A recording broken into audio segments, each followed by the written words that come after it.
Google just unveiled Stadia, a fully digital gaming platform that advertises seamless interplay on all devices, from phones to tablets to computers to TVs, without sacrificing HD quality or connection strength no matter how bad your internet is. It claims to support cross-platform play and be accessible from all consoles, but really seems to focus on improving the circumstances surrounding streaming and watching video games. I watched the full hour-long presentation they just did, and there's a lot to go over, so let's go over it. Firstly, they haven't discussed everything about the project. They just unveiled it and said there'd be more info this summer, but they said it would be launching in full this year sometime in 2019, which was surprising. I'll be upfront, as someone who isn't terribly tech savvy, I do not understand some of what they were talking about, but my basic takeaway is that Stadia is a way for you to play games that are compatible with it on any device digitally with no downloads, no installs. It's like Netflix for games, but if Netflix was accessible everywhere via links. Like, imagine you could link someone a Netflix movie or TV show episode online,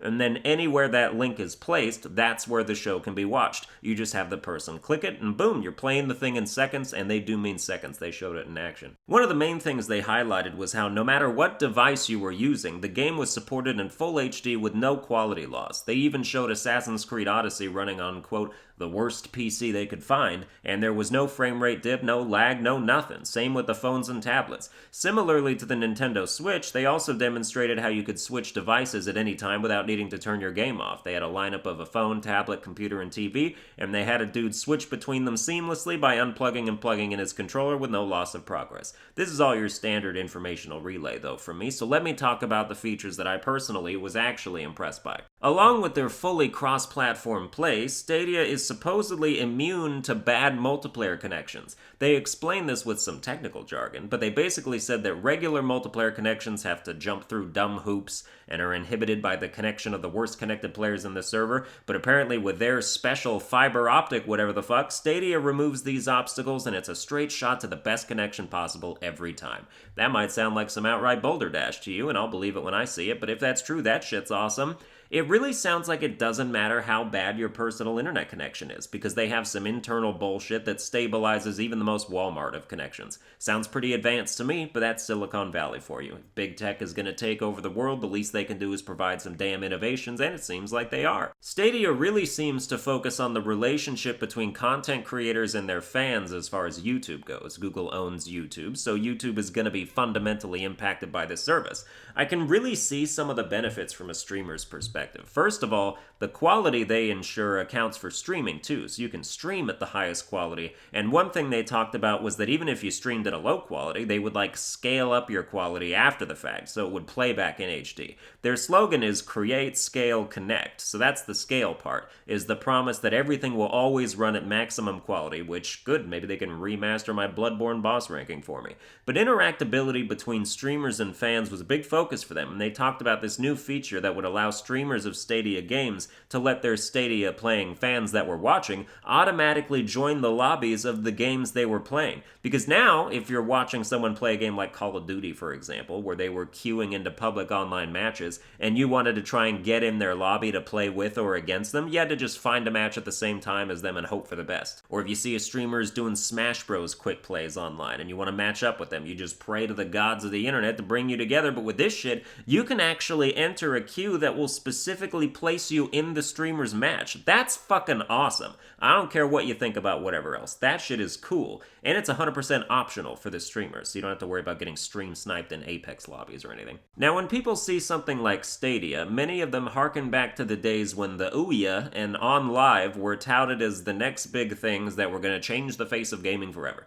But OnLive was sued by Microsoft, and the Ouya needed a Kickstarter campaign to even get off the ground. These companies were nobodies with almost no reputable support to speak of. With Stadia, we're talking about Google. And Google is Google. Stadia has already confirmed partnerships with Unreal Engine, the Unity engine, and Havok, the physics engine. Ubisoft is all in. id Software is bringing Doom Eternal to the system. It also has the support of indie developers like the creators of Rime, so this isn't some elite AAA only scenario. If this project is going to fail, it ain't gonna be due to lack of resources. And the developers seem genuinely excited about all the features Stadia brings that are designed to make development easier. This isn't just for us. This is good for developers too if it all pans out.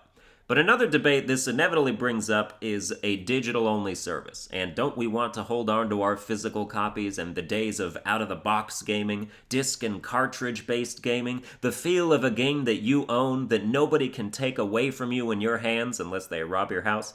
As someone who hasn't bought a physical edition of a game since the PS4 came out, though I do still do it with Switch sometimes since that system has no storage space to speak of, I have yet to experience any ramifications from a digital-only model other than running out of storage space, which with the Stadia's claim of no downloads or installs wouldn't be a problem with them. I've been using it for 5 years and I recommend it. Now, we still don't know everything about Stadia, so there are concerns breeding about offline play and whether that's even a thing, and I don't know, because if you aren't downloading or installing games onto your devices, how can you access them with no internet? Especially considering that if you don't have internet on the PS4, you can't play your digital-only games either unless your system is activated as your primary PS4.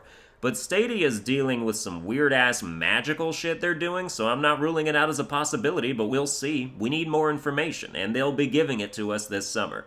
With everything that has already been shown and demonstrated, I personally don't see many, if any, reasons to be cynical. And what's striking to me is that it seems like most of the community agrees. Google's live stream video has 1.2 million views, and the like-to-dislike ratio is more than 5 to 1.